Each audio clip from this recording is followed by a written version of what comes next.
Olá, mais um Refletamos Juntos. Antes de começar, gostaria de pedir a vocês, principalmente aqueles que gostarem da reflexão, de darem o seu joinha, também de compartilhar para que possa chegar a outras pessoas. E por último, de não esquecer de se inscrever no canal. É tão bom quando se inscreve porque nos ajuda. E para a reflexão de hoje, nós temos: Deus nos chama sempre. Nós é que muitas vezes não entendemos o seu chamado.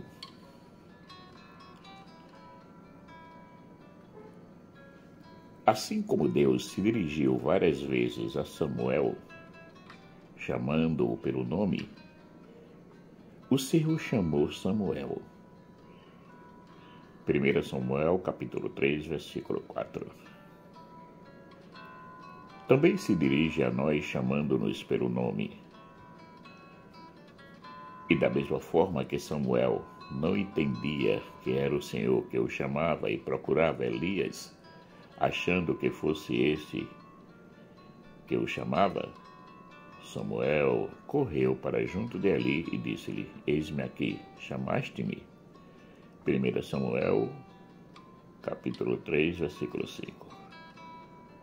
Também acontece conosco, na maioria das vezes, em muitos momentos, Deus nos chama, mas nós não reconhecemos, ou pior ainda, não damos atenção ao seu chamado. O chamado. O que significa isso? Primeiro, para acreditarmos que Deus nos chama, precisamos ter fé. Mas o que é a fé?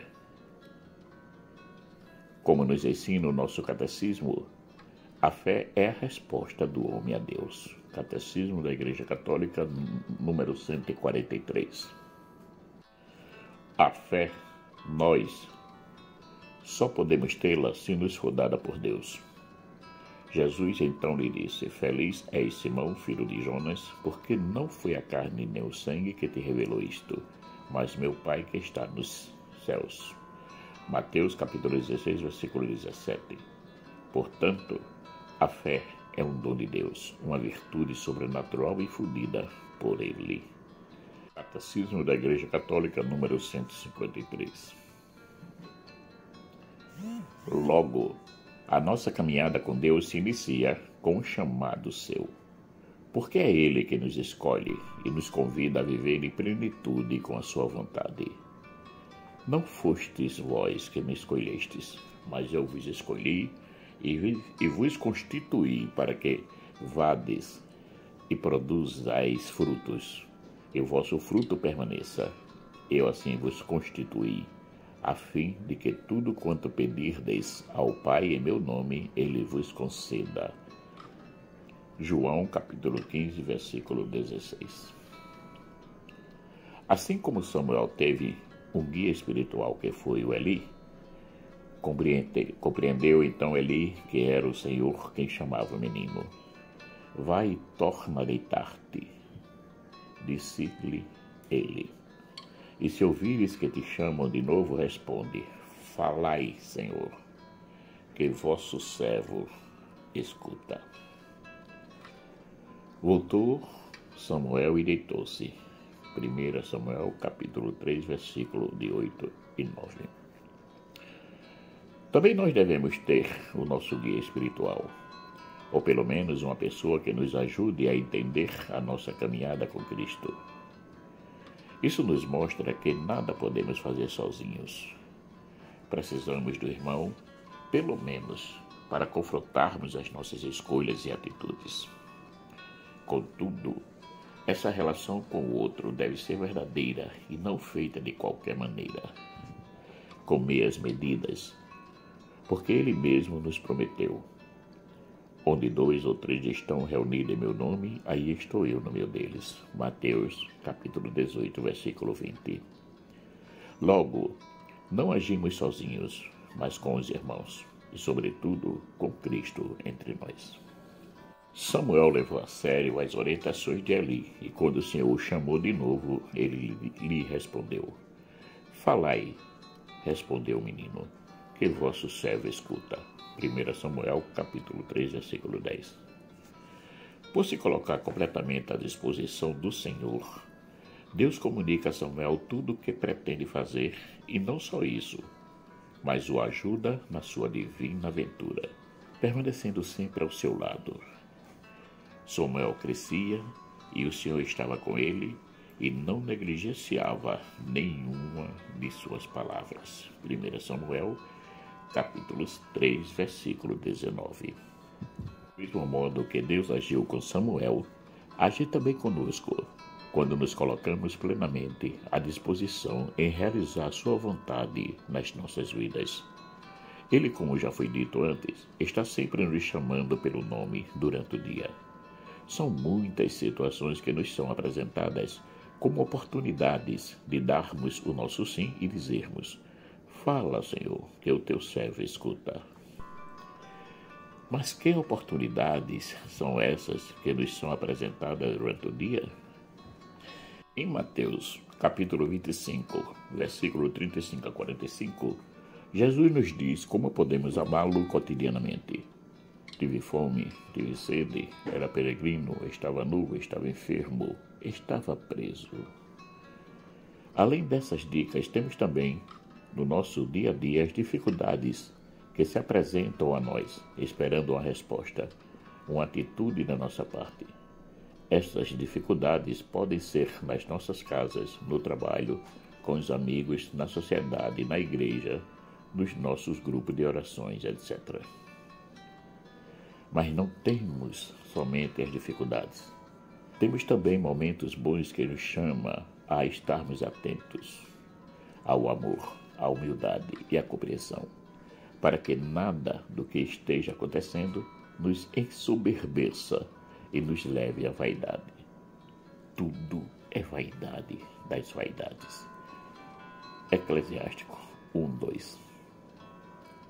Como vimos, a todo um chamado se espera uma resposta. E Deus, quando nos chama, espera de nós uma resposta de adesão à sua vontade, que é nada mais, nada menos que vivenciarmos o amor. Portanto, não basta dizer: fala, que teu servo escuta. Mas é preciso lançar-se plenamente em Deus e na sua vontade, assim como fez Jesus, que foi obediente até o fim.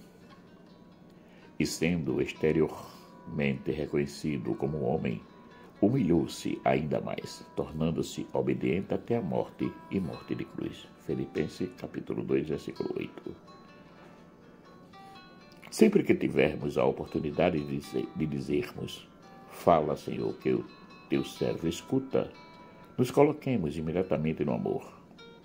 Não percamos a oportunidade que nos são apresentadas para vivenciarmos o amor. Jesus, em toda a sua vida terrena, nos demonstrou isso. Em todos os instantes, seja qual fosse a situação, ele amou.